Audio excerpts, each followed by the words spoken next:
பாஸ்கு அவர்கள் இருக்கும் பொழுது டத்தோஸ்ரீ நஜீப் அவருடைய தலைமைத்துவத்தில் நிறைய இந்தியர்களுக்கு செயல் திட்டங்கள் வரையப்பட்டது.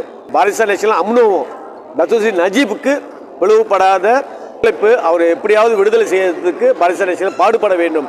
திருவரும் தேர்தலில் நம்ம ஏமாந்துடக்கூடாது.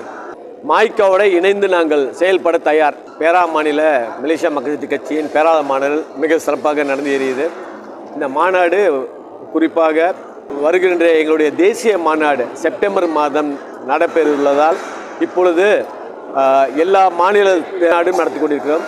போன வாரம் பார்த்தீங்கன்னாக்கா ஜோஹர், மலாக்கா, நெகிரி சிமிலான், இன்றைக்கு பேரா, நாளைக்கு இதே மாநாடு குவாந்தான் பாகங்கள் நடைபெறும். அடுத்த வாரம் கிடா.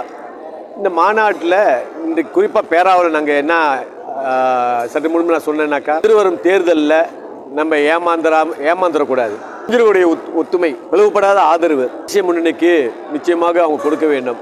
ஏன்னா இப்போ பார்த்துட்டோம், தேசிய முன்னணி பிளவுபட்டு இருக்கிறதுனால தான் பல வேலைகளில் நம்ம இந்தியர்களுடைய வாக்கு செதறி போய் கிடைக்கிறது. அதனால் இந்தியர்கள் ஒற்றுமையாக இருந்தால் பல விஷயத்தை நம்ம சாதிக்கலாம். நம்ம ஒரு சிறுபான்மை. இப்பொழுது பார்த்தீங்கன்னாக்கா 7.6 நிற்கிறோம் எண்ணிக்கையில். இந்த எண்ணிக்கை தொடர்ந்து குறைஞ்சி கொண்டே போயிட்டு இருந்தால் நம்மளுடைய உரிமைகள், சலுகைகள் நம்ம நிறைய இழக்கப்படும். அதனால தான் இப்போ பார்த்தீங்கன்னாக்கா சற்று முன்பு நான் சொன்ன மாதிரி தான் மாய்காவோட இணைந்து நாங்கள் செயல்பட தயார்.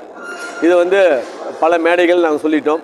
இன்றைக்கும் அதை நான் சொன்ன காரணம், மாய்காவோடைய இணைந்து மலேசியா மக்கள் சக்தி கட்சி இந்தியர்களை வலுவுபடுத்த வேண்டும். இந்தியர்களுடைய வாக்கு வலுவுபடுத்த வேண்டும்.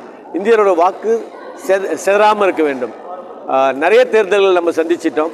இந்த தேர்தலில் இப்போ பார்த்தீங்களா, அண்மையில் மக்கள் நிறைய சிரமப்பட்டு கொண்டிருக்கிறார்கள். காரணம் என்னவென்றால் விலைவாசி, நிறைய விலைவாசி.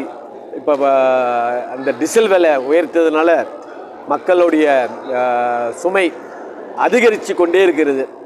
இது பாரிசார் நேஷனல் ஆட்சியில் இந்த மாதிரியான பிரச்சனைகள்லாம் இல்லை. அதான் சற்று முன்போடு சொன்னேன். பாஸ்கு அவர்கள் இருக்கும் பொழுது டத்தோஸ்ரீ நஜீப் அவருடைய தலைமைத்துவத்தில் நிறைய இந்தியர்களுக்கு திட்டங்கள் வரையப்பட்டது. குறிப்பாக இந்தியர்களுடைய தமிழ் பள்ளி, நம்முடைய ஆலயங்கள், இந்தியர்களுடைய வேலை வாய்ப்பு, மெட்ரிகுலேஷன் இன்டேக், வேலை வாய்ப்பு, நிறைய இந்தியர்களுக்கு நல்ல சலுகைகள் கிடைத்த காலம் பொற்காலம் என்று சொல்லலாம். அது டத்தோஸ்ரீ நஜீப்புடைய தலைமைத்துவம் தான். அதே மாதிரி மீண்டும் அவர்களுக்கு விடுதலை கிடைக்க வேண்டும். ஏனென்றால் அவர்களுக்கு சரியான முறையாக நடைபெறவில்லை என்று எங்களுடைய ஆதங்கம் மட்டுமல்ல, இது குறிப்பாக சொல்லப்போனால் பார்த்தீங்களாக்கா, எந்த உலகத்திலும் இல்லாத ஒரு அட்டூழியம் இந்த நாட்டில் நடந்திருக்கு. இன்றைக்கும் நாங்கள் எங்களுடைய மாநாட்டில் தீர்மானம் எடுத்தது, எப்பொழுதும் பாரிசார் நேஷனல் கூட நிலையாக நிரந்தரமாக எங்களுடைய ஆதரவு கிடைக்கும். ஆதரவு கொடுக்கும். பாரிசார் நேஷனல் எங்களுடைய ஆதரவு நிச்சயமாக இருக்கும். அதே வேளையில் அவர்கள் பாரிசார் நேஷனல் அம்னோவும் டத்தோஸ்ரீ நஜீப்புக்கு பிளவுபடாத ஒத்துழைப்பு, அவரை எப்படியாவது விடுதலை செய்யறதுக்கு பாரிசார் நேஷனல் பாடுபட வேண்டும். அதையும் நாங்கள் உறுதிப்படுத்தணும்.